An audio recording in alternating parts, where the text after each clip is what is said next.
Good morning all friends. मेरे legal advice by Sheikh Javed Mohammad advocate channel पर आपका स्वागत है। मौखिक हिबा क्या है, आज हम इसी पर बात करेंगे। हिबा के बहुत से प्रकार हैं।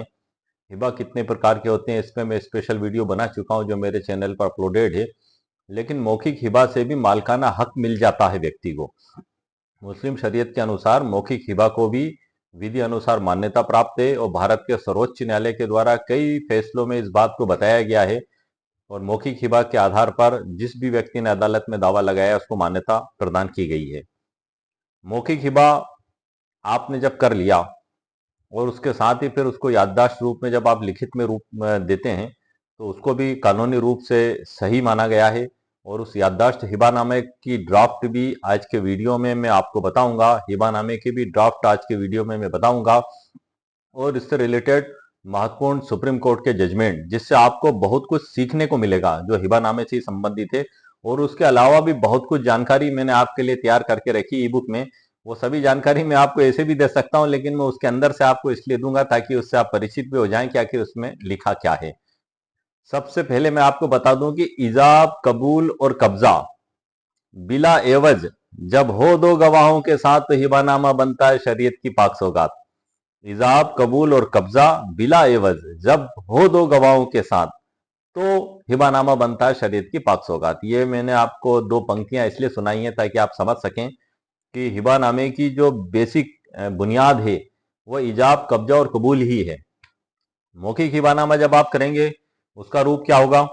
मौखिक हिबानामा ये एक बड़ा ही आसान, एक बड़ा ही सरल तरीका मुस्लिम कानून में बताया गया है कि एक व्यक्ति तुरंत अपनी संपत्ति का अंतरण कैसे कर सकता है। हिबानामा ही एक ऐसी चीज है जिससे संपत्ति का त्वरित अंतरण हो जाता है। लेकिन वसीयत में इसके ठीक विपरीत होता है कि जो वसीयत करता है उसकी मृत्यु के बाद वो जिन लोगों को संपत्ति देने की घोषणा वसीयतनामे में करता है वो उसको प्राप्त करते हैं। उसके जीते जी मालिक वही रहता है, मरने के बाद फिर वो लोग दावा कर सकते हैं। लेकिन हिबानामे में इधर हिबा किया उधर वो मालिक हुआ। मौखिक हिबानामे में भी इधर हिबा किया उधर मालिक हुआ। मामला सर बेहद ही आसान और अच्छा तरीका है। लेकिन लफड़ा कब पैदा होता है, झगड़ा कब पैदा होता है कि अदालत में बात पहुंचती है। यदि अदालत में बात नहीं गई तो no tension no problem sir, आपने मौखिक हिबानामा किया, आप उससे मालिक हो गए, कब्जा आपने ले लिया, बिल्कुल सब कुछ आपको। लेकिन अदालत में जब बात पहुंच जाती है तो चाहे हिबानामा रजिस्टर्ड हो या अनरजिस्टर्ड हो या मौखिक हो, फिर आपको साबित ही करना पड़ता है एविडेंस एक्ट के तहत। बर्डन ऑफ प्रूफ आप ही के ऊपर होता है फिर। लेकिन हम अभी एक आपको उदाहरण के तौर पे मैं बता दूं मौखिक हिबा की किस प्रकार से किया जाएगा। कि यदि एक व्यक्ति है जिसके पास, आप एक एग्जाम्पल के तौर पे ले लें कि एक मकान है, उस मकान का वो हिबा करना चाहता है, मौखिक हिबा। तो वो ये कहेगा कि मेरा ये मकान, जो भी उसकी संपत्ति का विवरण है, जिस मोहल्ले में, गली में, रोड पे, तहसील जिले में है, उसके कागज भी होंगे उसके पास। तो उसको वो कहेगा कि ये मैं आपको हिबा करता हूं, बिना कोई रुपये लिए आपको मैं मालिक बनाता हूं स्वैच्छिक रूप से। क्या आप इसे स्वीकार करते हैं? तब हिबा गिरीता कहेगा कि हाँ, आपके द्वारा किया गया दान हिबा मैंने स्वीकार करता हूं। फिर हिबा करता हिबा गिरीता को उस संपत्ति का कब्जा देता है। तो इसमें तीनों चीजें आ गई सर, इजाब, कबूल और कब्जा। ये तीनों नेसेसरी चीजें सर्वोच्च न्यायालय के द्वारा ये बताया भी गया है। अब इजाब मतलब क्या होता है सर? इजाब मतलब प्रस्ताव करने वाला, प्रस्तावकर्ता जो उस संपत्ति का मालिक होता है। कबूल मतलब जो प्रस्तावकर्ता जो होता है उसको हिबा करता भी कहते हैं। और हिबा गिरीता कौन होता है? जो हिबा को स्वीकार करता है। और कब्जा लेन देन उसी समय होता है। तो ये प्रक्रिया अगर तीन हो गई सर तो आप संपत्ति के मालिक हो गए। भारत के सर्वोच्च न्यायालय ने विभिन्न फैसलों में बताया गया है, जो फैसले मैं आपको आगे बताऊंगा। ई बुक के अंदर मैंने आप लोगों के लिए लिख के रखे हैं कि यदि इजाब, कब्जा और कबूल नेसेसरी चीजें पूरी हो जाती हैं तो हिबानामा पूर्ण हो जाता है। हिबानामे में सर सामान्य रूप से ये नियम है कि यदि हिबानामा विधि अनुसार एक बार पूर्ण हो जाता है तो उसको निरस्त नहीं करवाया जा सकता। कुछ विशेष कंडीशन, कुछ विशेष परिस्थितियां हो सकती हैं कि किसी के साथ वास्तव में नाइंसाफी हुई है, बेईमानी हुई है और उसके हक को मारा गया है, तो उसी के लिए मैंने हिबानामे पे आपत्ति के कुल 50 तरीके तैयार किए और स्पेशल वीडियो और ई बुक तैयार किए जो मेरे चैनल पर अपलोडेड है, आप उसे देख सकते हैं। उसमें दावा किस प्रकार से लगाया जाएगा अदालत में, उस दावे की ड्राफ्टिंग भी मैंने तैयार की है। एक अलग वीडियो बनाया है कि हिबानामा निरस्त करने के लिए दावा अदालत में कैसे पेश करें। अदालत खुली पड़ी है, चोर भी जा सकता है, साहूकार भी जा सकता है, अदालत किसी को नहीं रोकेगी, लेकिन अदालत गुण दोषों के आधार पर फैसला करेगी। उसके बाद ये पता लगेगा कि कौन सच्चा है और कौन झूठा है। आप इसलिए बिल्कुल ये ना घबराएं कि आपके साथ यदि कोई नाइंसाफी हुई है तो आप वो आपको कोई कानूनी उपचार उपलब्ध नहीं। नहीं सर, मैंने उस हिबा को निरस्त करने के दावे की ड्राफ्ट तक स्पेशल वीडियो बना दिया है, ई बुक भी उसी के नीचे अपलोडेड कर दी है, इसमें सब कुछ मौजूद है। तो सर बहुत कुछ है कहने के लिए कानूनी बातें, लेकिन मैं आपको मुद्दे की बात पे लेके चलता हूं और उस ई बुक की ओर लेके चलता हूं जिसमें से मैं आपको आगे की जानकारी देता हूं। आइए सर, लेट्स गो। हिबानामा, जो मौखिक हिबानामा क्या है, इस पर हम चर्चा कर रहे हैं। तो हिबानामे के 3 तो आवश्यक तत्व है ही सर, उसके अलावा 5 इसमें योग्यताएं हैं हिबाकर्ता की। कुल मिला के आप मान लें कि 8 नेसेसरी चीजें हैं जिनको हिबानामे में हमें देखना। मुख्य चीजें हैं मौखिक हिबानामे में, इजाब, कब्जा और कबूल। उसके अलावा 5 और मुख्य योग्यताएं हैं जो हिबाकर्ता के पास होना जरूरी है। यदि वो नहीं होंगी तो भी हिबानामा विधि अनुसार किया नहीं माना जाएगा। वो मैं आपको आगे की जानकारी दे दूंगा। आगे बढ़ने से पहले मैं आपको बता दूं, इन्नहु मिन सुलेमान व इन्नहु बिस्मिल्लाहिर रहमानिर रहीम, यह सुलेमान की ओर से और यह बात है अल्लाह के नाम से जो रहमान और रहीम है। यह आयत हजरत सुलेमान अलैहिस्सलाम द्वारा सबा की रानी को भेजे गए खत का अंश है, जिसमें अल्लाह की रहमत और हिकमत के साथ किसी काम की शुरुआत का तरीका सिखाया गया है। इस पाक आयत को इस पुस्तक की शुरुआत में सिर्फ बरकत, अदब और नियत की सफाई के लिए लिखा गया। मतलब इसलिए लिखा गया बरकत, अदब और नियत की सफाई के लिए इसको शुरू में लिखा गया। और आप देख रहे हैं हमारी ई बुक का टाइटल है मौखिक हिबा क्या है। इसमें विषय सूची भी है सर। कुल तकरीबन 9 अध्यायों में इस ई बुक को बांटा है और सबसे पहले हम हमारी मुख्य बातों को देखेंगे, उसके बाद फिर अध्याय चालू होंगे जो इस ई बुक के अंदर मौजूद हैं। उसमें अध्याय नंबर 1 है हिबा दान की कानूनी परिभाषा, दूसरे में हिबा की वैधता है तो आवश्यकता। तो ये सभी मौखिक हिबा के लिए ही आपके लिए बड़े जरूरी और उपयोगी हैं, इसलिए मैंने लिख दिए हैं। इनकी डिटेल तो मैं आपको नहीं बताऊंगा, जो मुख्य बातें हैं आपको वही बताऊंगा। खाली आपको अध्याय से परिचित करा रहा हूं, बाकी सब कुछ ई बुक के अंदर प्रिंटेड है। यदि आपको आवश्यकता हो तो आप इसको देख सकते हैं। अध्याय 3 में भारत में अचल संपत्ति से संबंधित कानून, अध्याय 4 में मुस्लिम विधि में मौखिक हिबा का कानूनी आधार, अध्याय 5 में याददाश्त हिबानामा, अध्याय 6 में प्रमुख न्यायालयीय निर्णय, अध्याय 7 में व्यवहारिक पहलू और विवाद समाधान, अध्याय 8 में हिबा विलेख बनवाने की प्रक्रिया यदि लिखित हो, अध्याय 9 में बार बार पूछे जाने वाले प्रश्न और अध्याय 10 में निष्कर्ष एवं सुझाव और डिस्क्लेमर है सर। ये डिस्क्लेमर पहले ही लिख देता हूँ, ये आपके निजी उपयोग के लिए है।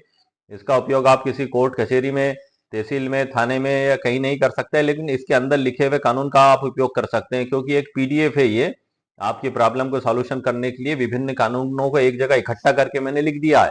ये आपको बुकों में नहीं मिलेंगे एक जगह, वहां ये एक एक स्पेशल मुद्दे पे फोकस करके मैं ई बुक्स बनाता हूं। जैसे मौखिक हिबा क्या है, तो इसको ही फोकस करके ये मेरे द्वारा लिखा गया है। जो भी ई बुक विशेष टॉपिक पे फोकस करके लिखी जाती है तो उससे रिलेटेड तमाम कानून, साइटेशंस, उसकी व्याख्या सरल उदाहरण में एक ही जगह लेकर आ पाता हूं, ताकि एक ही जगह लेकर आ जाता हूं ताकि आपकी प्रॉब्लम सॉल्व हो सके।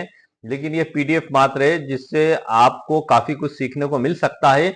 लेकिन आपको कोर्ट में यदि प्रस्तुत करना है तो असल बुक और असल साइटेशन ही आपको पेश करना होगी। जैसे कि मैंने जहां जहां संपत्ति अंतरण अधिनियम 1882 की धाराओं का उल्लेख किया, जैसे कि धारा 129 का, तो आपको संपत्ति अंतरण अधिनियम की बुक लेकर आना है और बुक के अंदर से धारा जज साहब को दिखाना है। आप समझ गए बात मेरी? हम आगे बढ़ते हैं। अब हम देखते हैं कि मौखिक हिबा क्या है। मुस्लिम कानून के अनुसार हिबा एक स्वैच्छिक और बिना शर्त हस्तांतरण है, जिसमें दानकर्ता किसी जीवित व्यक्ति को किसी संपत्ति को बिना किसी प्रतिफल के सौंपता है। यह तो सर इसकी डेफिनेशन है। मौखिक हिबा वह हिबा होती है जो लिखित रूप में नहीं बल्कि मौखिक रूप से होती है, यानी वह घोषणा पर आधारित होती है। मतलब मौखिक हिबा मुस्लिम कानून के अनुसार लिखित रूप भी देना जरूरी नहीं है। आपने किसी को खड़े होकर यदि घोषणा कर दी, उसने स्वीकार कर लिया और 2 लोग वहां मौजूद हैं और संपत्ति का कब्जा दे दिया तो मालिक बन जाता है। लेकिन अक्सर प्रॉब्लम कब जाती है सर, जब हम सरकारी दफ्तरों में नामांतरण कराने के लिए जाते हैं तब हमें समस्या का सामना करना पड़ता है, क्योंकि सरकारी अधिकारी ये कहते हैं कि आपका मौखिक हिबा हुआ, तो हम कैसे माने कि मौखिक हिबा हुआ। आप 2 गवाह भी ले जाकर खड़ा कर देते हैं कि साहब ये देखें इन 2 गवाहों के सामने मेरे को इन्होंने मौखिक हिबा किया था। तो ठीक है सर, लेकिन अब आप एक बात बताएं कि ये कैसे माना जाएगा कि वो लिखित रूप में नहीं है और मौखिक रूप में है तो वास्तव में हुआ है। तो फिर इसमें अक्सर सरकारी अधिकारी ये कहते हैं कि आप हमें कोई लिखित कागज ला के दें। तब यहीं से शुरुआत होती है यू टर्न की कि अब हम क्या करें, तो फिर उसका एक याददाश्त रूप दिया जाता है जिसको हम याददाश्त हिबानामा कहते हैं। उस हिबानामे में सब कुछ वही लिखा जाता है जो पहले हो चुका है। अब मैं उसको आगे बताऊंगा आपको, उसकी ड्राफ्टिंग भी मैंने तैयार करके रखी है। बाकी उस मसले पे चर्चा हम उसी समय कर लेंगे जब मैं ड्राफ्टिंग आपको बताऊंगा। हम आगे बढ़ते हैं सर। इसमें मौखिक हिबा तभी वैध होती है जब ये तीन मूलभूत शर्तें पूरी हों। कौन कौन सी ये शर्त, वो सर मैं आपको बता चुका हूं, इजाब, कब्जा और कबूल। हम आगे बढ़ते हैं। इसमें इसमें सुप्रीम कोर्ट का एक बड़ा ही महत्वपूर्ण फैसला है मंसूर साहेब का। इसमें मौखिक हिबा वैध होती है। इसमें बताया गया है मोहम्मदन लॉ के हिसाब से कि मौखिक हिबा वैध होती है, लेकिन केवल तब जब ये तीन स्तंभ, कौन कौन से, घोषणा, स्वीकृति और कब्जा, स्पष्ट रूप से उसमें मौजूद हो। ये सुप्रीम कोर्ट के फैसले में बताया गया है। और मंसूर साहब का जो फैसला है, इसमें जो तीन बातें बताई गई हैं कि हिबा को वैध बनाने के लिए पंजीकरण जरूरी नहीं है, मौखिक हिबा भी वैध हो सकती है बशर्ते तीन जरूरी शर्तें पूरी हों। इस पे हफीजा बीवी बनाम शेख फरीद 2011 का भी सर्वोच्च न्यायालय का फैसला है। वो मौखिक हिबा से भी हटके आपको एक बहुत महत्वपूर्ण कानूनी जानकारी उसमें हमें प्राप्त होती है। उससे हमें ये पता लगता है कि मौखिक हिबा तो वैलिड है ही।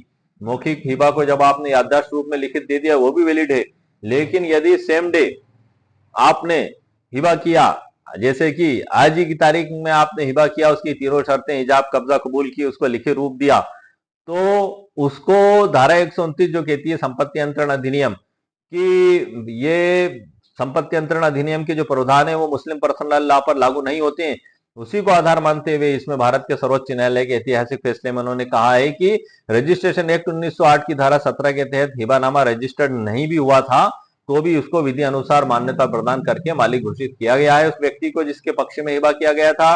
शेख फरीद, हफीजा बीबी बनाम शेख फरीद 2011 का सर्वोच्च न्यायालय का बड़ा ही महत्वपूर्ण फैसला है। ऐसे कई फैसले मैंने इसमें सम्मिलित किए हैं ताकि आपको बहुत कुछ सीखने को और समझने को मिले। वो सब इस ई बुक के अंदर लिखे हुए हैं। तकरीबन 165 पन्ने की बुक है सर, इसलिए मैं मुख्य मुख्य बातों में उसमें से आपको जानकारी दे रहा हूँ।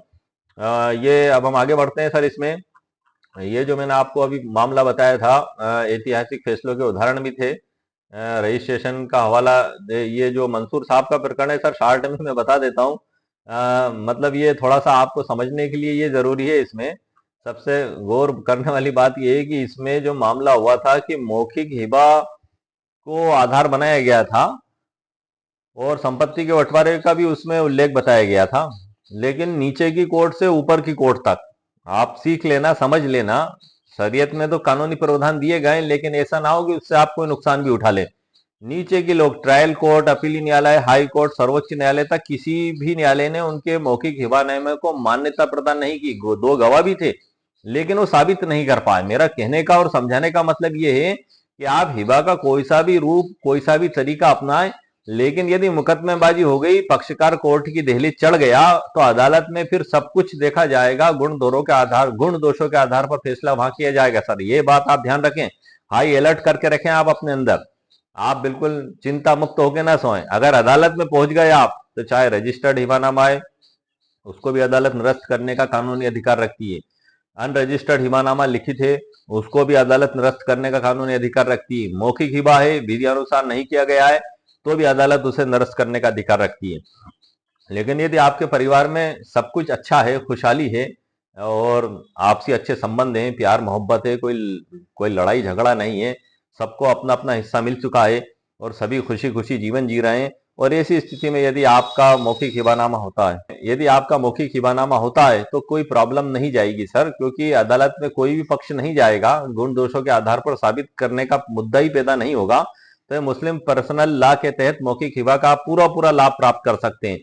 और यदि आपने उसको, आपको मालूम है, ये तो आपके परिवार की स्थिति आप स्वयं जानते हैं कि इसमें आने वाले समय में लड़ाई झगड़ा भी हो सकती है, आपत्ति भी हो सकती है, कुछ भी हो सकता है। ये व्यक्ति को खुद ही पता रहता है कि कौन संतुष्ट है और कौन असंतुष्ट है। तो ऐसी स्थिति में तो सर आपको विशेष सतर्कता बरतनी होगी। रजिस्ट्रेशन एक्ट 1908 की धारा 17 हिबानामे मुस्लिम पर्सनल लॉ के तहत उसको रजिस्ट्रेशन से छूट जरूर प्रदान कर देती है कि इसका रजिस्ट्रेशन आवश्यक नहीं है, लेकिन ये रोकती भी नहीं है। आप ये ना समझें कि आपको हाथ बांध के मना कर दिया गया है कि आप अब मुस्लिम कानून मानते हैं तो आपको रजिस्ट्रेशन एक्ट की धारा 17 के तहत आप नहीं करा सकते। नो सर, आप करा सकते हैं, आप बिल्कुल करा सकते हैं, और ये साक्षिक मूल्य का बड़ा उच्चतम स्तर हो जाता है। कहीं ना कहीं आपको हर जगह उसका बेनिफिट मिलता है, लेकिन यही अंत नहीं है और यही सर्वोत्तम नहीं है। फिर अदालत में वो उस हिबानामे को आपको साबित भी करना पड़ेगा, भले ही वो रजिस्टर्ड भी हो। मतलब सब कुछ निकल के एक बात सर सामने आती है कि चाहे आपने मौखिक हिबानामा किया हो या लिखित किया हो या रजिस्टर्ड हो या अनरजिस्टर्ड हो, यदि अदालत में जाता है तो उसमें विधि अनुसार यदि उसको लिखा गया है तभी अदालत मान्यता देती है, उसमें कानून की शर्तों का पालन किया गया है, मुस्लिम शर्तों का, तो ही अदालत उसको स्वीकार करती है। वह साबित ना साबित का मुद्दा पैदा होता है। इसलिए वहां के लिए अगर आप सोचते हैं तो वहां तो आपको बहुत ही सोच समझ के सर कार्य करना होगा। आपके परिवार में यदि लड़ाई झगड़ा है, आपको पूरा लगता है कि संभावना है कि मुकदमेबाजी होगी, तो आपको फिर उसको विशेष तरीके से खास तौर से लिखना होगा, वरना मौखिक हिबा करें, टाइटल प्राप्त करें, नो टेंशन जीवन जिए, पैसे की भी आपकी बचत हो जाएगी, समय की भी बचत हो जाएगी, सब कुछ लाभ आपको मुस्लिम पर्सनल लॉ के तहत मिल जाएगा। और मौखिक हिबा किस प्रकार से किया जाता है उसकी ड्राफ्ट भी मैं आपको आगे बताने जा रहा हूँ। आइए सर हम आगे बढ़ते हैं। ये मैं आपको बता दूं सर, मंसूर साहब के प्रकरण में और एक बंटवारे का भी आधार लिया था यहाँ, तो बंटवारा भी रजिस्टर्ड नहीं था, इसलिए सर्वोच्च न्यायालय के द्वारा नहीं माना गया, और हिबा की शर्तों के अनुसार उसको साबित तो नहीं कर पाए, इसलिए नहीं माना। वो भी मैं आपको आगे जानकारी दे दूंगा। इसमें ये जो आगे बताने जा रहा हूँ सर मैं, हिबानामे की याददाश्त हिबानामे की ड्राफ्ट सर, क्या होता है कि सर हमने मौखिक हिबानामा कर लिया और हम जब उसको नामांतरण करवाने के लिए तहसील में गए या नगर पालिका, नगर निगम, नगर पंचायत में गए, तो वहां जो अधिकारी होते हैं वही कहते हैं कि आप लिखित रूप में लेके आए। तो लिखित रूप क्या होगा मौखिक हिबानामे का, उसको कहते हैं याददाश्त हिबानामा, मेमोरेंडम ड्राफ्ट, जो मैं आपके लिए लेकर आया हूँ। आइए सर मैं शुरू करता हूँ ई बुक के अंदर से। यह रहा एक याददाश्त हिबानामे का वैध और व्यवहारिक ड्राफ्ट, जो मुस्लिम विधि पंजीकरण अधिनियम 1908 की धारा 17 और सुप्रीम कोर्ट, हाई कोर्ट द्वारा मान्य गुलाम अहमद शफी विरुद्ध मोहम्मद सिद्दीकी AIR 1974, जम्मू एंड कश्मीर 59 जैसे निर्णयों को ध्यान में रखते हुए तैयार किया गया है। याददाश्त हिबानामा ऊपर आपको लिखना होगा, सादा हरे कागज पर लिखा जाने योग्य वैध ड्राफ्ट। इसमें मैंने लिख दिया है सर, क्योंकि इसको आप प्रतिबंधित नहीं है, आप कंजूसी ना करें। आप लाखों की संपत्ति के यदि मालिक भी हो रहे हैं तो आप इसको 500,000 रुपए के स्टाम्प पर भी लिख सकते हैं, नोटरी वकील साहब से नोटरी भी आप करवा सकते हैं। रीजन ये है कि मैंने इसको इसलिए लिखा है सादे हरे कागज पे या सादे सफेद कागज पे भी आप लिख सकते हैं। अब वो तो मौखिक भी हो गया है सर, फिर हम सादे हरे पे भी क्यों लिखें, सादे सफेद पे भी क्यों लिखें, हम 500,000 रुपए पे भी क्यों लिखें। हमने तो मौखिक ही कर लिया। मुस्लिम पर्सनल लॉ तो हमें मौखिक रूप से कानूनी रूप से मालिकाना हक प्रदान कर रही है, तो वो तो उसका आसान रूप तो फिर हवा में ही मालिकाना हक आपको मिल रहा है, सिर्फ कह देने से ही मात्र, कोई रिटर्न रूप नहीं है। लेकिन जब आप उसको रिटर्न रूप में देते हैं तो आप लिख सकते हैं सादे कागज पे, लेकिन उसका जब आप अधिकारी के हाथ में देंगे तो उनको लगेगा कि हाँ ये 1,000 रुपए के स्टाम्प पर, ऐसा कोई कानून नहीं है सर। आप मैं बता दूं, ये एक व्यवहारिक बात बता रहा हूं मैं, जैसे प्रैक्टिकली हम देखते हैं।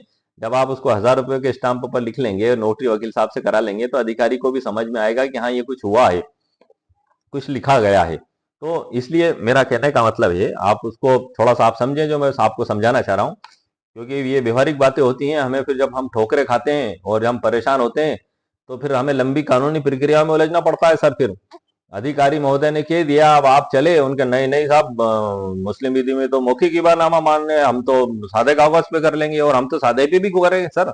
आप तो सादे पे भी क्यों करते हैं, आप तो मौखिक ही जाके लड़े ना फिर अधिकारी महोदय से। तो अब लड़ेंगे कैसे आप उनसे, लड़ने का कानूनी तरीका सर दिया गया है, फिर आपको लंबे लड़ाई लड़ना पड़ेगी, जूते घिसा जाएंगे आपके। फिर मैं आपको डरा नहीं रहा हूं, मैं आपको सिर्फ समझा रहा हूं सर, ताकि उससे आपको फायदा मिल सके। क्योंकि आप फिर उसकी कानूनी प्रक्रिया का रूप क्या होगा मैं आपको थोड़ा सा वो भी बता दूं सर। मान लिया मुस्लिम पर्सनल लॉ में मौखिक हिबा किया गया, आप बड़े सच्चे व्यक्ति हैं और वास्तव में हुआ है, और कोई आपके परिवार में लड़ाई झगड़ा भी नहीं है, लफड़ा कपड़ा भी नहीं है, तो आप खड़े हो गए, अधिकारी महोदय ने मना कर दिया, अब आप क्या करेंगे साहब। अब आपको फिर धारा 80 सिविल प्रक्रिया संहिता 1908 का नोटिस देना होगा। नोटिस देने के बाद 2 महीने का समय देना होगा कि साहब ये इस कानून के तहत हमारा अधिकार है, आप करें। अब फिर आप उसको लेके चलेंगे अदालत में। जब 2 माह में वो आपका काम नहीं होगा तो फिर आपको अदालत में, कोर्ट में दावा लगाना होगा। स्पेसिफिक रिलीफ एक्ट 1963 की धारा 34 के तहत जो भी व्यक्ति किसी भी चीज पे मालिकाना हक रखता है तो उसकी स्वत्व घोषणा का दावा लगा सकता है।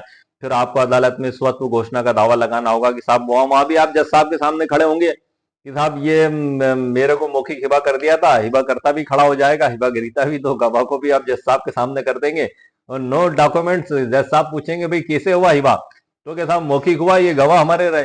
अब वहां साबित करने का बड़ा जबरदस्त प्रश्न आपके सामने पैदा होगा। चलो मैं उसके बारे में भी आपको बाद में बताऊंगा। अब यहाँ दावा लगा दिया सर, अब दावा लगा दिया विपक्षी में आपको उन अधिकारियों को सबको पक्षकार बनाना होगा, उनकी तरफ से सरकारी वकील आएगा, उसका जवाब आएगा, वाद विषय बनेंगे, फिर गवाह पे लगेगी, उनके गवाह आएंगे, उनकी आपत्ति अनापत्ति आएगी। देखो अदालत है सर, आप अदालत को आप अदालत गुण दोषों के आधार पर फैसला करती है।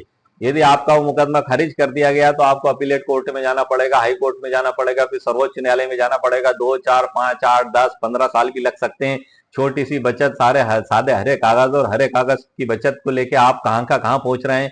तो इसमें थोड़ा सा समझने की बात है। एक मंसूर साहब का प्रकरण भी सर खुला उदाहरण है, उसमें मौखिक हुबे को निचली कोर्ट से लेकर सर्वोच्च न्यायालय तक ने नहीं माना, साबित ही नहीं कर पाए। वो भी चले थे मौखिक को लेके, अरे साहब मौखिक किया गया। अरे भाई जब कोई डिस्प्यूट नहीं है, आप बिल्कुल लीगल सच्चे हैं, तो थोड़ा उसका लिखित रूप ही आप दे लें। और आपको रोका नहीं गया है रजिस्ट्रेशन से। आप अगर आपकी माली हालत अच्छी है, आपके पास पैसे भी हैं, आप रजिस्टर्ड भी करवा सकते हैं। और जरूरी नहीं है कि आपकी मालिक हालत अच्छी है तो आप रजिस्टर्ड ही कराएं, क्योंकि मुस्लिम कानून उस चीज की हमें अधिकार देता है। तो आप भले ही आपके पास काफी पैसा भी है, तो भी जरूरी नहीं है कि आप उसको रजिस्ट्रेशन करवाएं। आप उसको मुस्लिम पर्सनल लॉ के तहत, जो शरीयत एक्ट 1937 के अनुसार मुस्लिम पर्सनल लॉ लागू है, उसका लाभ उठा सकते हैं, लेकिन विधि अनुसार उठाएं सर। आप यदि आपने विधि का ध्यान नहीं रखा तो मौखिक ही जो हिबा है वो भी शून्य हो सकता है, रजिस्टर्ड भी शून्य हो सकता है, लिखित भी शून्य हो सकता है, सभी हिबा खत्म हो सकते हैं। आइए हम आगे बढ़ते हैं सर। हिबानामे की ड्राफ्ट पे सर चर्चा कर रहा हूं मैं, आपको बीच बीच में कोई दूसरी कानूनी जानकारियां भी दे देता हूं। यह याददाश्त इस आशय की है कि मैं पूरा नाम पता लिखा जाएगा हिबाकर्ता का सर, और आगे जिसे दानदाता कहा जाएगा। मैं अपने पूर्ण होशो हवास, स्वेच्छा और बिना किसी दबाव, लालच या धोखे के दिनांक को अपनी स्वैच्छिक इच्छा से अपनी स्व अर्जित संपत्ति, जिसका विवरण नीचे दिया गया है, को दान हिबा कर दिया है। ये सर थोड़ा सा नहीं, पूरा ध्यान रखने वाली बात है आपके लिए।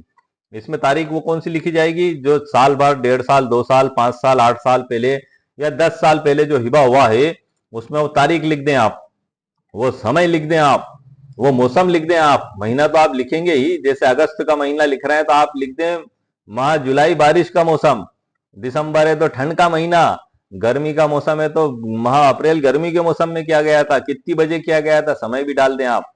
सब कुछ बारीकी के साथ उल्लेख करें। गवाह मौजूद है तो गवाह का भी आप उल्लेख कर दें। वैसे मुस्लिम शरीयत में सर गवाह की भी एक तरीके से फर्ज नहीं है, जरूरी नहीं है, एक आपके ऊपर है कि आप चाहें तो करें।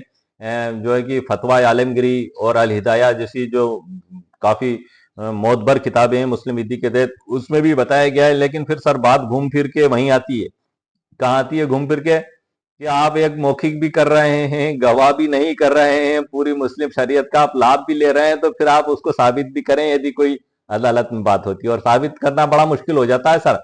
जो गवाह लिखे जाते हैं उन गवाहों से ही डॉक्यूमेंट्स को साबित करने में लोगों को पसीना आता है अदालत में।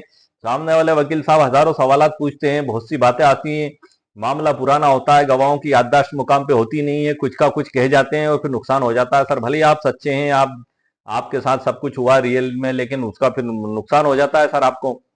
तो इसलिए उसको जितना अच्छा आप विधि अनुसार बना सकते हैं, वो आप उसको उतना ही विधि अनुसार बनाएं, ताकि उसका आपको लाभ प्राप्त हो। हम आगे बढ़ते हैं। कौन नीचे, मतलब इसमें तारीख वो लिखना है सर, पिछली वाली तारीख जो हुआ था, है ना, और दान कर दिया। नीचे संपत्ति का विवरण पूरा आप लिख दें, और दान ग्रहीता का पूरा नाम पता आप लिख दें, और हिबा की प्रक्रिया की पुष्टि ये भी सुन लें आप।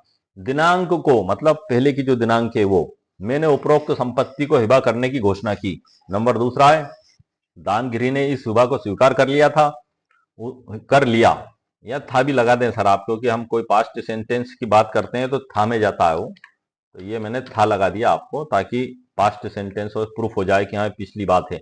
तीसरा है उसी दिन, मतलब 1, 2, 3, 4, 8, 10 साल पहले जो भी टाइम था उसी दिन, वो लिख दें आप चाहें तो एक बार और, कि उसी दिन, कि उस समय ये दिन था, ये समय था।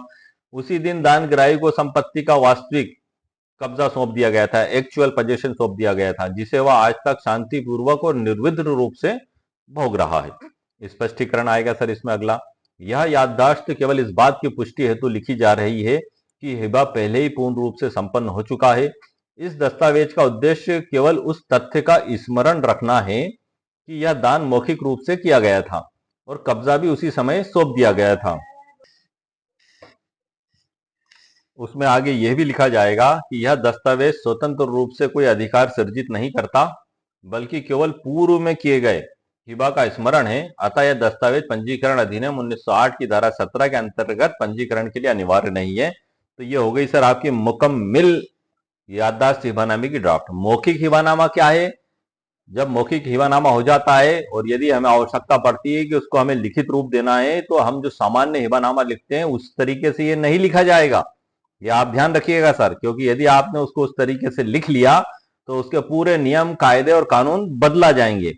आपको यदि मौखिक हिबानामे का लाभ लेना है मुस्लिम शरीयत के हिसाब से, और यदि आवश्यकता पड़ती है कि उसको हम लिखित रूप दें, तो फिर आपको इस प्रकार की ड्राफ्ट तैयार करना होगी। इस प्रकार की ड्राफ्ट में आवश्यक संशोधन आप आपकी कंडीशन और परिस्थिति के हिसाब से आप कर लें। आपके वकील साहब से भी आप सलाह मशवरा कर लें, आपके जो भी कानूनी विशेषज्ञ हैं, और पूरे होश हवास में सर इसको आप तैयार करें, वरना आप आपकी संपत्ति से हाथ धो भी सकते हैं। आपका मालकाना हक जा भी सकता है, आप अदालत में केस हार भी सकते हैं।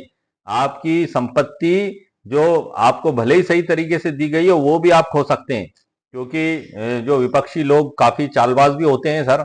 ऐसा नहीं है कि आप सही हैं तो आप तो मान लिया आपकी जगह सही है, लेकिन वो जो आपसे नाराज हैं और आप पे धार किए हुए बैठे हैं, वो कोई कसर नहीं रखेंगे। आपका जो एक पक्ष भी कमजोर उन्हें दिखा, उन्होंने वहीं अटैक किया। और यदि कानूनी रूप से आप कहीं कमजोर हो गए और अदालत में आपकी बात को कानूनी रूप से साबित नहीं कर पाए, तो आपको भले ही वो मालिक बना दिया गया हो, अदालत के द्वारा आपको मालिक नहीं माना जाएगा। आपका मौखिक हिबानामा भी निरस्त कर दिया जाएगा। 2024 का मंसूर साहब का प्रकरण है, आपको एक शिक्षा के लिए मैंने इसमें लिखा है सर, समझाने के लिए। मतलब आप अपने होश होश हवास को ठिकाने रखते हुए काम करें। मेरे कई व्यूअर्स मुझसे पूछते हैं सर सादे कागज पर लिख लें, सफेद पेपर पर लिख लें, हरे कागज पर लिख लें?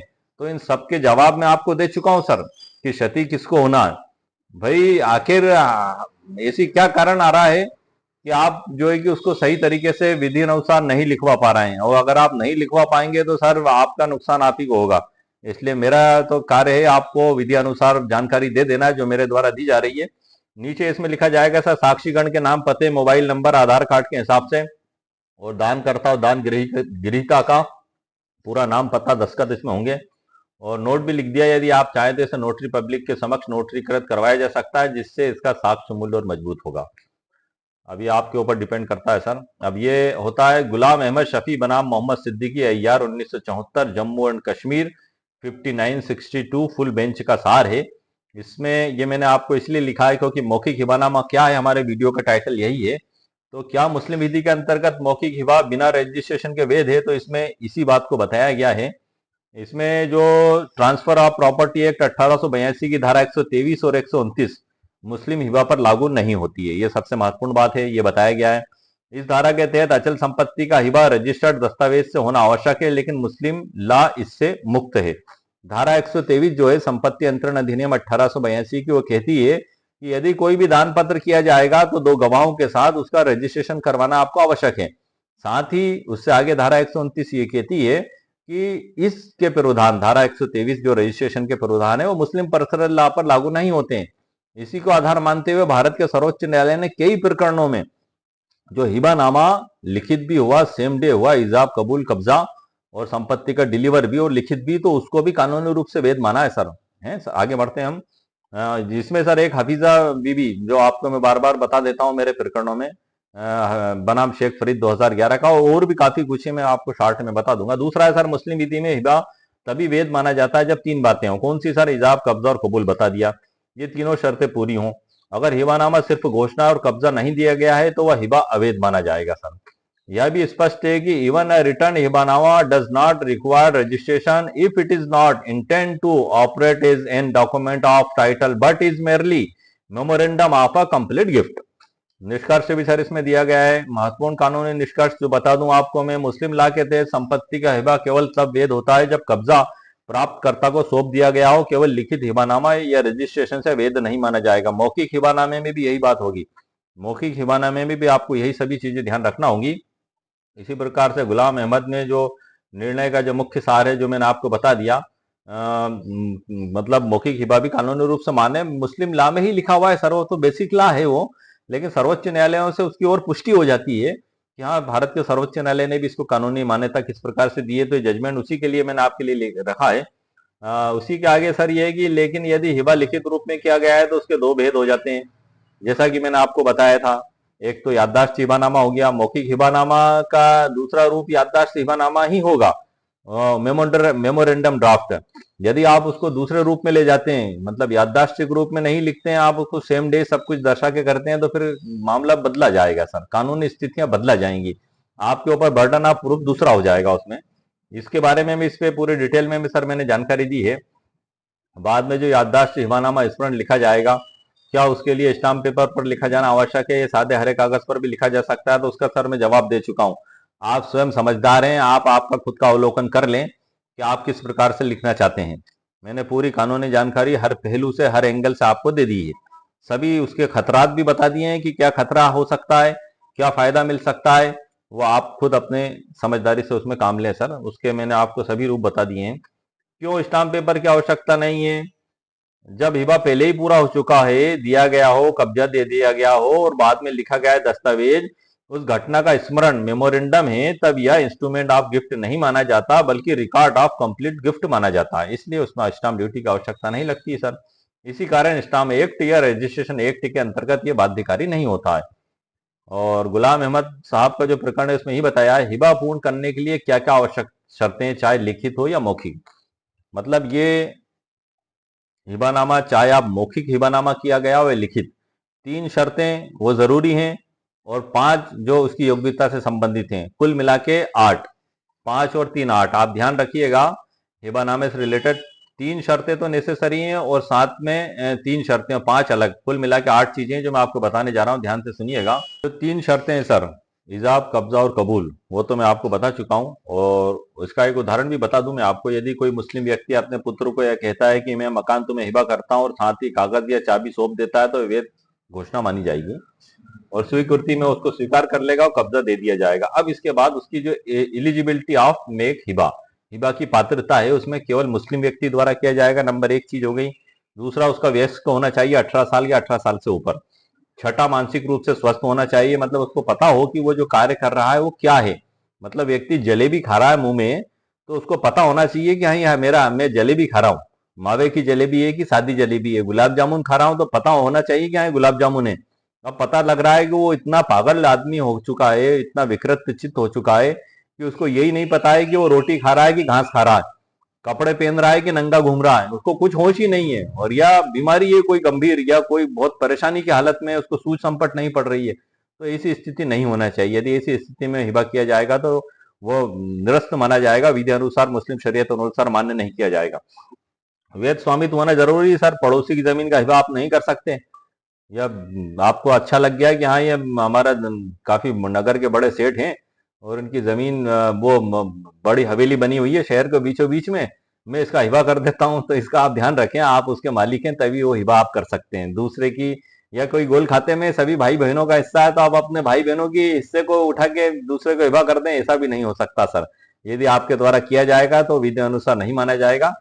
स्वेच्छा से होना चाहिए सर, कोई डराव दबाव नहीं होना चाहिए। और यदि शून्यता के आधार बताए गए हैं कि यदि इसमें कोई कानूनी उल्लंघन होता है तो शून्य माना जाएगा। हम आगे बढ़ते हैं सर, कुछ सर्वोच्च न्यायालय के फैसले बता देता हूं जो इसी से रिलेटेड हैं। जैसे कि भारत का सर्वोच्च न्यायालय 6 मार्च 2009, अब्दुल रहीम और अन्य बनाम एस के अब्दुल जबर और अन्य, इसमें जो मुख्य चीजें सर मैं आपको बता देता हूं। इसका पैरा क्रमांक 10 है सर्वोच्च न्यायालय के फैसले का, कि एक उपहार निर्विवाद रूप से तब पूर्ण हो जाता है जब कोई व्यक्ति अपनी चल या अचल संपत्ति का स्वामित्व तत्काल प्रभाव से किसी अन्य व्यक्ति को हस्तांतरित कर देता है और वह व्यक्ति स्वयं या उसकी सहमति से कोई अन्य व्यक्ति उपहार में दी गई संपत्ति पर कब्जा कर लेता है।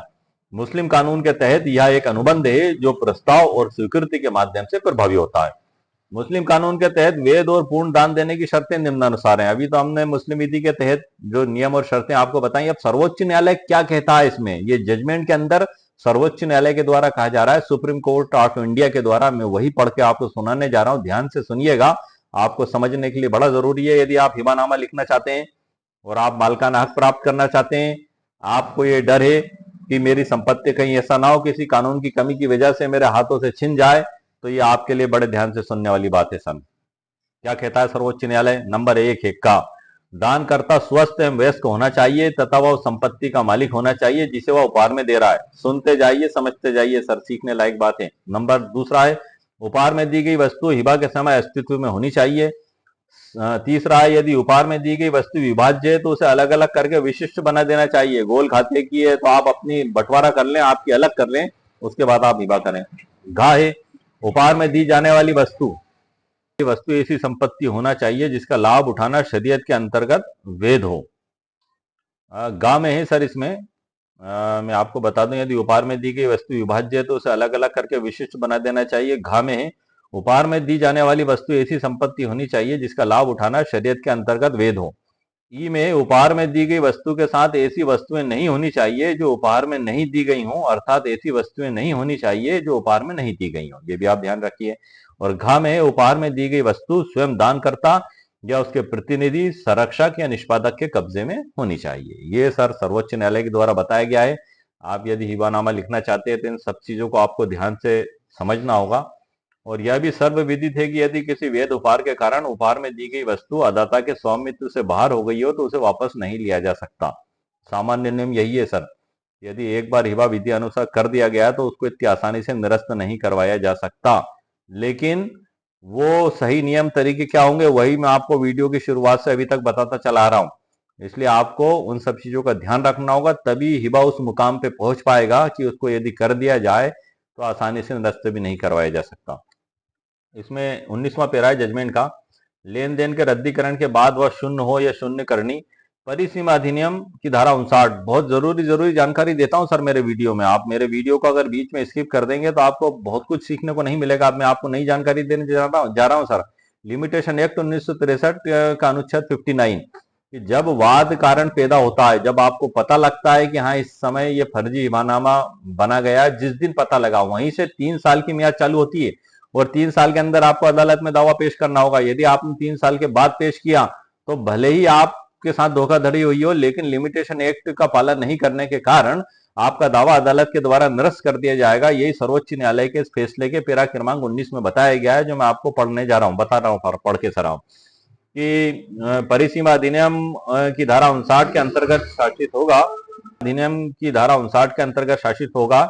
इसलिए वाद इस तथ्य की जानकारी होने की तिथि से 3 वर्ष की अवधि के भीतर दायर किया जाना चाहिए था। वादी के अनुसार वह लेन देन जो शून्य करनी हुआ था, क्योंकि वाद 3 वर्ष की अवधि के भीतर दायर नहीं किया गया था, इसलिए इसे परिसीमा द्वारा वर्जित माना जाना चाहिए। यह उन सभी एडवोकेट्स के लिए भी फायदेमंद है और उस व्यक्ति के लिए भी फायदेमंद है यदि उसके सामने मामला इस प्रकार का है कि हिबानामा वाद कारण उत्पन्न होने के 3 साल के बाद पेश किया गया था, तो ये सर्वोच्च न्यायालय आपके लिए एक रामबाण औषधि की तरह काम करेगी और इसका आप इस्तेमाल कर सकते हैं। जज साहब को इसको आप इसकी कॉपी भी बता सकते हैं, इसके अंदर के फैक्ट भी बताकर आप जज साहब को समझा सकते हैं कि सर इस कानून के तहत, और ये भारत के सर्वोच्च न्यायालय ने बताया है कि लिमिटेशन बाढ़ है। लेकिन इससे पहले आपको साबित करना होगा सर, ऐसा नहीं है कि ये साइटेशन आपके हाथ में आ गई तो आप केस जीत गए। मतलब जज साहब को पता भी तो लगना चाहिए कि वास्तव में कब वाद कारण उत्पन्न हुआ। ये मतलब गुण दोषों के आधार पर कोर्ट में फैसला किया जाता है, ये सबसे बड़ी बड़ी बात है सर। आइए हम आगे बढ़ते हैं। इसमें ये हो गया सर, इसमें इसी की डिटेल मैंने लिखी है। इसमें क्या हिबा को रद्द करने की परिसीमा अनुच्छेद 59 के तहत 3 साल बताई गई है।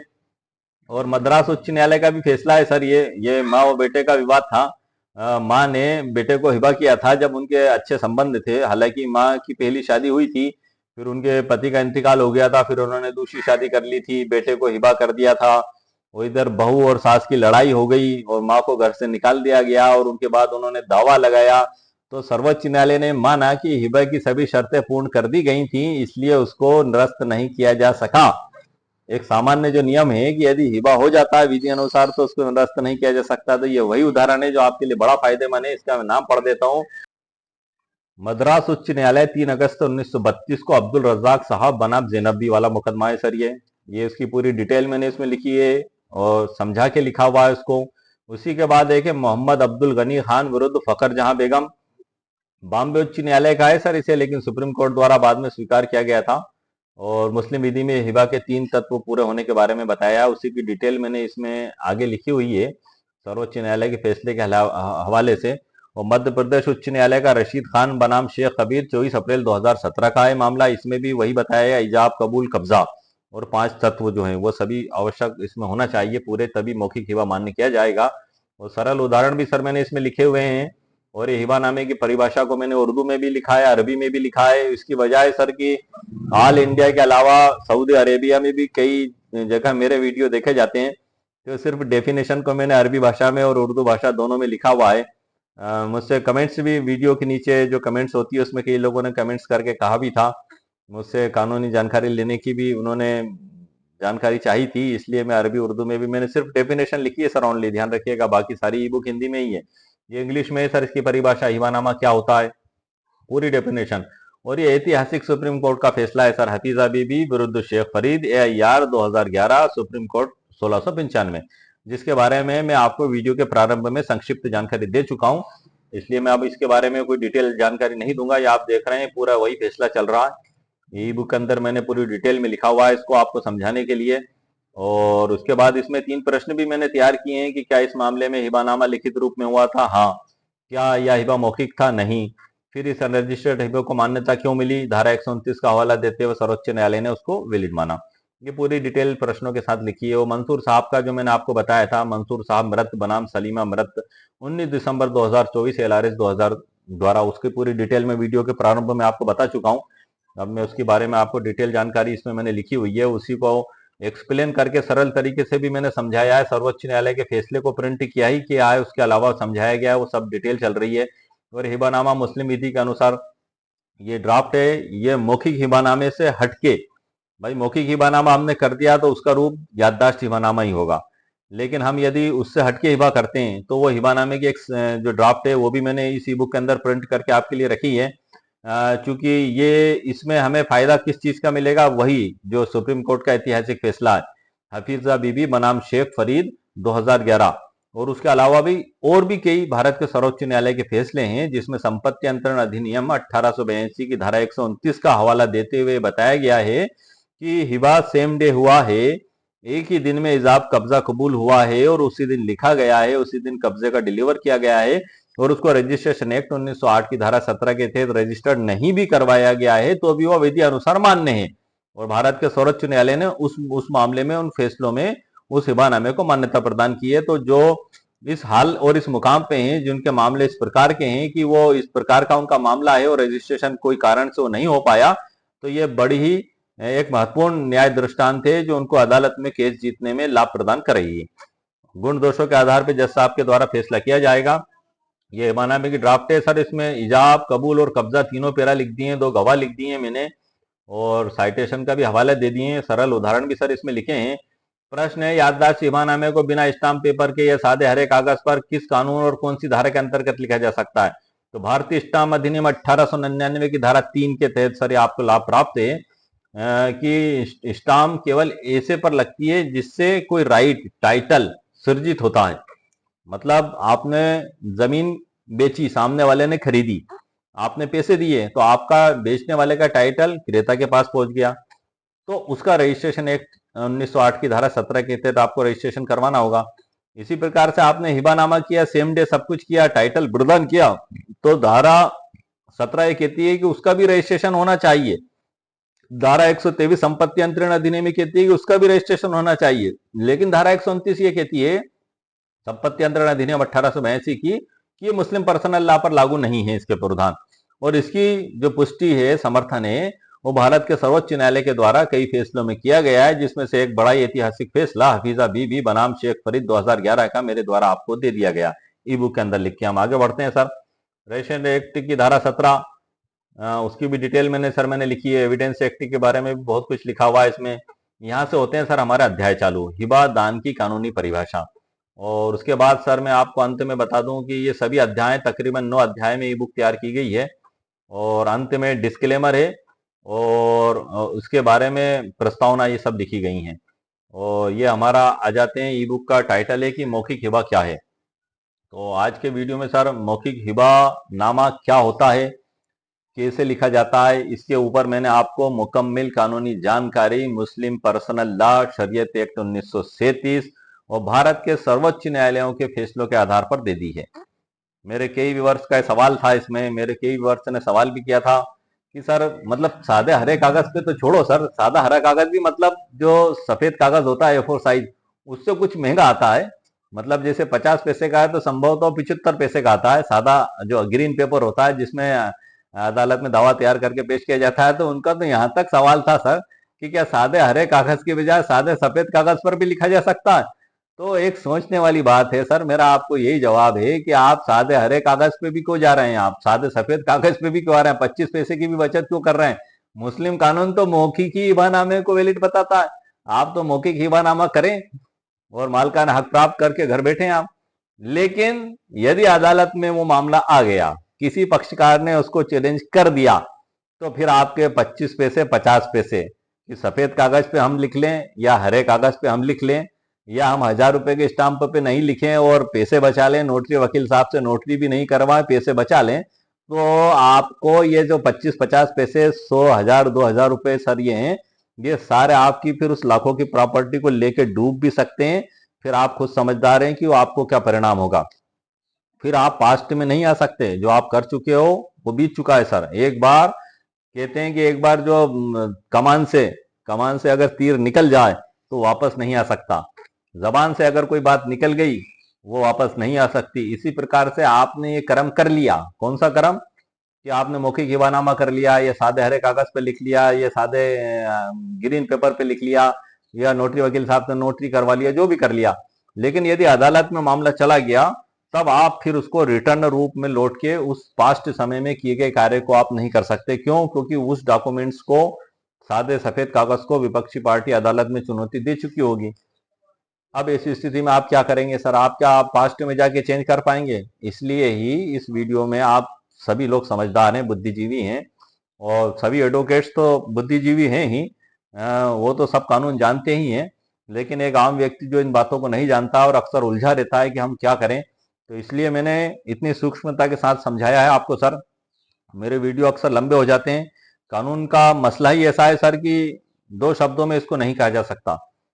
अब यदि ये वीडियो मैं आपको शॉर्ट में सर बनाता तो मैं सिर्फ 5 मिनट का वीडियो बनाता, और 5 मिनट के वीडियो बनाने में मैं आपसे सिर्फ यही बात कहता। मौखिक हिबानामा क्या है? तो मैं कहता है कि मौखिक हिबानामा जो इस प्रकार से किया जाता है कि एक व्यक्ति द्वारा दूसरे व्यक्ति को संपत्ति मौखिक रूप से घोषणा करके दे दी जाती है और सामने वाला व्यक्ति उसका कब्जा ले लेता है। ये मौखिक हिबानामा कंप्लीट माना जाता है मुस्लिम शरीयत अनुसार मान्य। बस ये हो गया सर वीडियो। मौखिक हिबानामा क्या है इसका पूरा वीडियो हो गया। लेकिन ये मैंने जो इतनी कुछ डिटेल बताई है सर, इसको बताने में समय तो वैसे लगता है, लेकिन जिसको आवश्यकता है वो व्यक्ति तो सर जरूर देखता है, और जिसको आवश्यकता नहीं है वो नहीं भी देखेगा। क्यों? क्योंकि हमें यदि भूख लगी है तो ही हम खाने की तलाश करेंगे, और हमें भूख अगर नहीं लगी है तो हमारे सामने 56 भोग भी रख दिए जाए तो हम उसका खाना नहीं खाएंगे। तो ये मेरा मकसद है सर। एक हम सारा जो है सीखना सिखाना हमारा मकसद है। अभी मैं मुस्लिम विधि के हिबानामे के टॉपिक को लेकर चल रहा हूँ सर। इसके हर पहलू पे मैं वीडियो बना दूंगा आपके लिए, और लगभग 10 वीडियो मैं बना चुका हूँ, 8-10 वीडियो।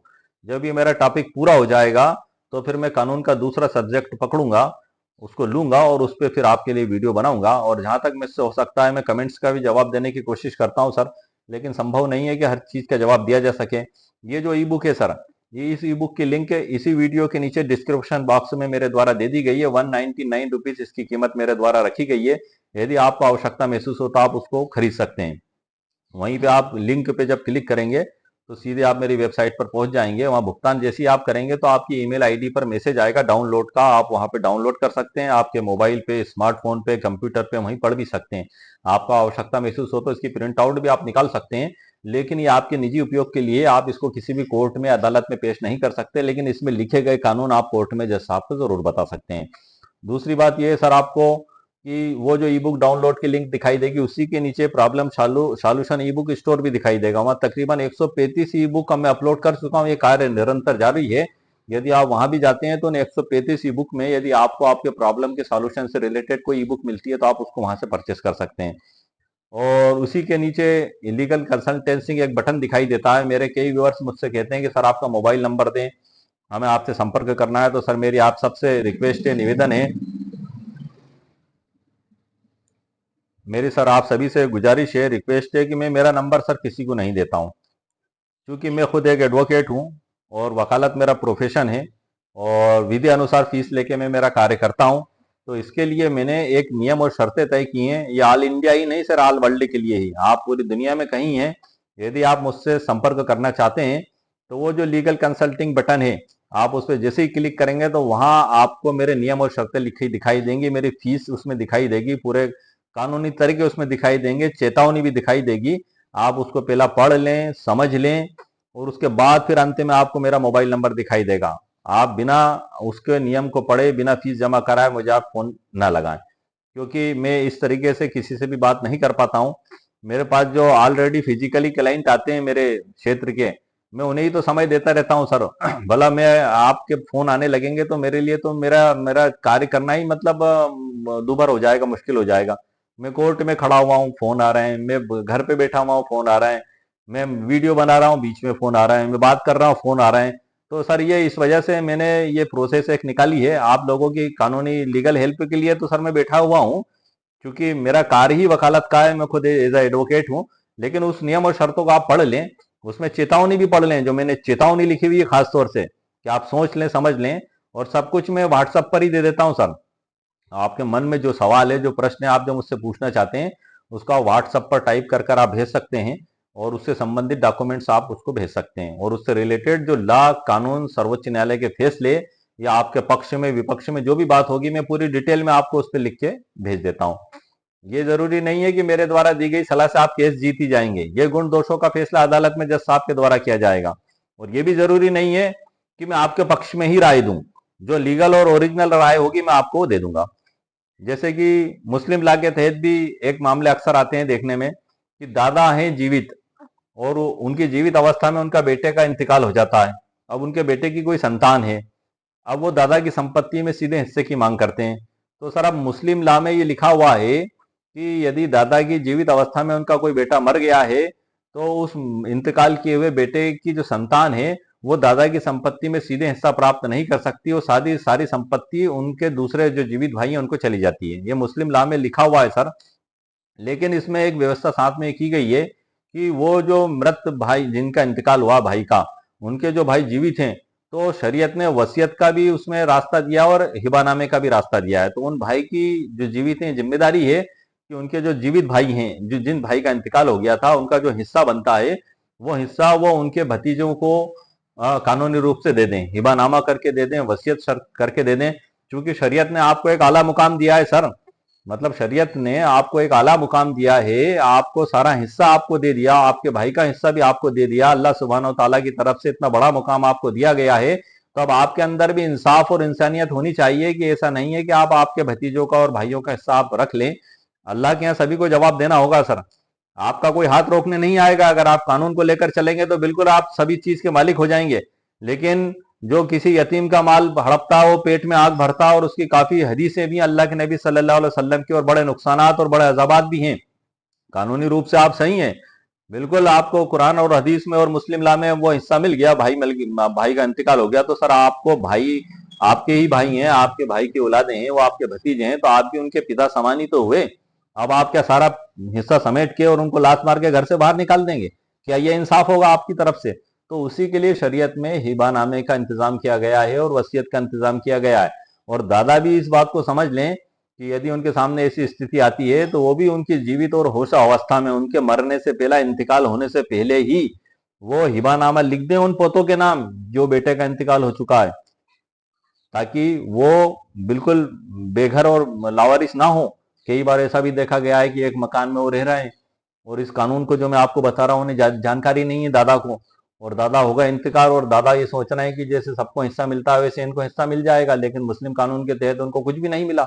वो जिस घर में रह रहे थे, उस घर, जिस घर में वो रह रहे थे, उस घर से ही उनको बाहर निकाल लिया गया। तो आप ये दादा हैं, आपके बेटे के वो बेटे हैं, तो आप आपकी जीवित अवस्था में उनको वसीयत लिख दें, हिबानामा लिख दें। मतलब मुस्लिम कानून में आपको इस तरीके से तो उनको हक नहीं मिलेगा आपके इंतकाल होने के बाद। लेकिन आप जीवित अवस्था में उनको हिबानामा कर दें, वसीयत कर दें, सब में बराबर हिस्सा बांटा कर दें। ऐसा नहीं है कि मुस्लिम शरीयत में किसी के साथ नाइंसाफी की गई है, सभी के साथ इंसाफ किया गया है। लेकिन उस प्रक्रिया को आपको पालन तो करना होगा। यदि आप उसको प्रक्रिया का विधि अनुसार पालन नहीं करते हुए विधि विरुद्ध तरीके से आप चलेंगे और शरीयत को गलत रूप से पेश करेंगे कि ये तो शरीयत में हमें हक दे दिया गया है, तो फिर अल्लाह जाने और आप जाने सर। वो फिर एक हक और इंसाफ का फैसला होगा। एक बगैर सींग वाली बकरी को यदि सींग वाली बकरी ने सींग मार भी दिया है, तो उसका भी इंसाफ वहां होगा। तो मान लिया, मेरे कई व्यूवर्स के फोन भी मेरे पास आते हैं और इस प्रकार की कानूनी सलाह के लिए भी कि अब दादा का तो इंतकाल हो गया, और दादा के जीवित काल में उनके बेटे भी मर गए थे। अब उनके बेटे बेटियां हैं तो उनको कोई हिस्सा नहीं मिलेगा और चाचा को मिल गया। बिल्कुल ठीक है सर। तो अब यहाँ पे आपको क्या ध्यान रखना है कि दादा भी, जो मेरा वीडियो देख रहे हैं, आप ध्यान से सुन लें कि आप पूरे होश हवास में जो भी शरीयत के हिसाब से हिस्सा बनता है आप उनको हिबानामा वसीयतनामा करके लिख दें। और यदि कोई दुर्भाग्यपूर्ण तरीके से ऐसी घटना हो गई है कि आप ऐसा नहीं कर पाए, तो जो चाचा हैं, ये उनकी भी जिम्मेदारी है कि उनका जो भाई का हिस्सा है वो अपने भतीजे को हिबानामा भी कर सकते हैं, वसीयत भी कर सकते हैं। ये रास्ता खोला हुआ है शरीयत ने। मतलब अगर शरीयत इन चीजों से भी मना कर देती तो ये मान सकते थे कि हाँ भी अब आपके हाथ में ये चीज आ चुकी है, भाई हम तो पूरे एक तरफा हो गए। लेकिन ये चीज एक रास्ता खुला हुआ है, आप इस तरीके से उनको प्रॉपर्टी भी दे सकते हैं। और बाकी अगर आप नहीं देते हैं, अदालत में मुकदमेबाजी होती है, वो जो भी फैसला हो बात की बात है, लेकिन मुस्लिम शरीयत के कानून की जानकारी मैंने आपको इसमें भी दे दी है। तो उम्मीद है सर आपको वीडियो को आप लाइक भी करें, शेयर भी करें, सब्सक्राइब भी करें। ओके, शुक्रिया, थैंक यू सर।